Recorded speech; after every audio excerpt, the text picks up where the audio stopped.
The barbecue that broke a town. I'd seen a lot in my 20 years as a cop, but nothing prepared me for the day my housewarming party turned into the wildest showdown in suburban history. My name is Frank Sullivan, and at 52, I thought I'd earned a quiet life after closing on my dream home, a charming craftsman on Maple Drive in Crestwood Hills, a tidy neighborhood with picket fences and kids on bikes. I was ready for backyard barbecues, not a battle that would unravel a decade of corruption. But sometimes, justice sneaks up when you're just trying to grill some ribs. The plan was simple. Invite my precinct buddies, my sister Lisa and her kids from Cleveland, and a few neighbors to break in the new place. The July sun was perfect, the cooler was stocked, and my new smoker was ready to shine. My partner, Detective Carla Mendoza, showed up first with her family, joking about my upgrade from a cramped downtown apartment. Soon, Sergeant Tony Russo, Officer Malik Washington, and Captain Ellen Carter arrived half the department. My sister brought her twins, and the backyard buzzed with laughter, cornhole, and the smell of hickory smoke. It felt like the American dream. Then I noticed her. Mrs. Evelyn Caldwell, the HOA president, was peering from her window across the street, binoculars glinting like she was on a stakeout. Every few minutes, she'd scribble something, then make a call, her face pinched. My sister nudged me. "Frank, that lady's been staring for half an hour." I shrugged, flipping burgers. Some folks got nothing better to do. But when neighbors started clustering in their driveways, whispering and pointing, I knew trouble was brewing. Officer Sarah Nguyen arrived with her legendary coleslaw and a warning. "Frank, your neighbor's one of those HOA types thinks she runs the block." I laughed it off, but then Evelyn marched over in a navy blazer that screamed money, her sunglasses perched like a crown. She didn't just walk, she strutted, snapping photos of my guests, my balloons, even my trash cans. "Ma'am, can I help you?" I asked, keeping it polite. She sneered, "I'm documenting violations. This event is unacceptable for Crestwood Hills." "It's a housewarming," I said, still calm. "Just meeting the neighbors." Her eyes narrowed. "I know you're kind. You move in and think you can do whatever you want. Not here." The yard went silent. My colleagues' cops who'd faced down gang leaders stood frozen as Evelyn spat venom. "You're kind," I repeated, my pulse climbing. She doubled down. "I've lived here 25 years. I won't let people like you ruin our property values." Captain Carter whispered to Russo, "Did she just?" "Oh yeah," he muttered. "She went there." Evelyn pulled out her phone. "I'm calling the police. This ends now." I bit back a laugh and let her dig her hole. "Do what you gotta do, ma'am." She dialed 911, her voice shrill. "I need officers at 312 Maple Drive. There's a gang causing a disturbance. I fear for our safety." My guests stifled grins. This was about to get good. 20 minutes later, 3 patrol cars rolled up. Officers Gomez, Harper, and Brooksme precinct brothers stepped out, eyeing the disturbance. Captain Carter tossing a football, Russo helping my niece with a puzzle, and me at the grill. Gomez approached, confused. "Sullivan, we got a call about a gang?" Evelyn stormed over, pointing. "These people are disrupting our neighborhood." Gomez blinked at the scene. "Ma'am, what's the issue?" "Don't ma'am me," she snapped. "These gang members are playing loud music, engaging in suspicious activity." Harper, who's black like me, crossed his arms. "What makes you think they're gang members?" Evelyn stammered, gesturing at our clothes, our skin. "It's obvious. The type of people." Gomez spotted Carter in her precinct t-shirt. "Captain Carter? You're here." Carter waved. "Grab a hot dog, Gomez. Sullivan's got the good stuff." Evelyn's face twitched as she realized her mistake, but she wasn't backing down. "I demand you arrest them all." Brooks raised an eyebrow. "Arrest Captain Carter?" "All of them," she shrieked. "They're impersonating officers." My sister, bless her, offered the cops lemonade. "Officers want a drink." Evelyn lost it.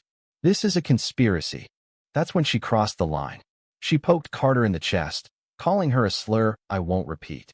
The air turned toxic. Even the kids froze. Gomez stepped in. "Ma'am, you're under arrest for assault, hate speech, and false reporting." Evelyn tried to bolt 60 years old, in heels, running across my lawn. Harper caught her in seconds, cuffing her as she screamed about fake cops and taxpayer rights.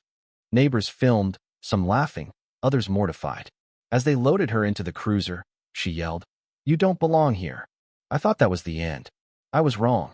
An hour later, a sleek BMW screeched into Evelyn's driveway. Out stepped Victor Caldwell, her husband, a hotshot lawyer in a suit worth my mortgage. His face was fury itself. "Where's my wife?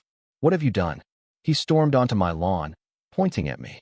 "You set this up to humiliate her." Carter stepped in, apron still on. "Mr. Caldwell, your wife assaulted me and used racial slurs. We've got video." Victor smirked. "A misunderstanding. She's passionate about standards." "Passionate?" Mendoza shot back. "She called us slurs." Victor waved it off. This was a noise complaint mishandled by overzealous cops. He turned to me, voice oily. "You people turned it into a circus." "That phrase again, you people." Harper pulled out his phone. "Want to see the body cam footage?" Victor scoffed. "Footage can be edited. Release my wife, or I'll own this department." Carter had had enough. "You're threatening us now." Victor leaned in. "I own judges, prosecutors, the mayor's office. You're just badge-wearing nobodies." Gomez snapped. "Victor Caldwell, you're under arrest for bribery and threats." Victor tried to run to his car, but tripped, landing in the grass as Brooks cuffed him. "This is entrapment," he roared. The neighbors watched, popcorn practically in hand. Just when I thought it couldn't get crazier, 3 black SUVs and a Channel 5 news van pulled up. A woman in a sharp suit approached. "Officer Sullivan, I'm Agent Laura Bennett, FBI Public Corruption Unit. We need to talk." My jaw dropped. "FBI?" Bennett nodded. "Victor Caldwell's been on our radar for money laundering and bribery. His threats today? That's the break we needed." The news crew set up, and reporter Emily Park rushed over. "Officer Sullivan, your neighbor's meltdown is viral. People are calling it the HOA takedown of the century. Can we get your story?" My phone rang. Councilman Robert Hayes, a former DA. "Sullivan, videos of Evelyn's arrest have 5 million views. Victor's pulling strings to get her out, but he's picked the wrong fight." Bennett filled me in. Victor's law firm was a front for laundering money for city officials, including a judge and a former police chief. Evelyn's HOA complaints weren't just racism, they were part of a scheme to drive out minority families, buy their homes cheap, and flip them. They'd targeted at least 12 families over a decade. My neighbor, Mrs. Jenkins, overheard and spoke up. "They forced the Thompsons out 3 years ago. Fake violations, legal threats. Same with the Lopez's." That evening, the FBI searched the Caldwell's home, hauling out boxes of evidence. Agent Bennett returned, grim. Victor's operation involved 2 councilmen, a judge, and ex-Chief Larson. Evelyn kept records of every family they targeted. My phone rang again. Victor, out on bail, calling from his lawyer's office. "Frank, let's talk neighbor to neighbor. Today got out of hand.